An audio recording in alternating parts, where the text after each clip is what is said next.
Ya da soyun da bunu bir dəfəlik, qurban olum, açdı bağladı da bunu bir dəfəlik soyun görək də nəhayət ki. Cərə olun, cəhənnəm olun, necə istəyirsiniz? İstəyirsiniz lütlənin çıxın ora.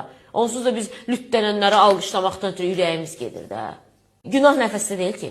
Günah onu orada oturub, ağzını da ayırıb alqışlayanlar var ha. Biri gəlib qulağına pıçıldamır ki, rəhmət deyin qızı. Arxadakilərin ruhunu incidirsən. Şəhid şəkillərin qarşısına tullanıb düşmək olmaz. Problem cəmiyyət olaraq özümüzdədir. Nəfəsi niyə günahlandırırıq ki? O qədər adam nəfəsi əlçapaşa düşdüm də, təşkilatçı qanmadı da, o qədərini anlamadı təşkilatçı ki, burada vətənpərvər ruh damağını oxu da. Gah buranı açır, gah oranı açır. Orada olan insanlardan heç kim diqqət eləmədi ki, arkada bizim bir neçə şəhidimizin şəkli təqdim olunur. Ya da ki, görürsünüz kimsə qaç mənə qaç, uç mənə uç, tullana düşə, nələrsə deyirsə, heç olmasa o fonu verməyin də, arxa fonu.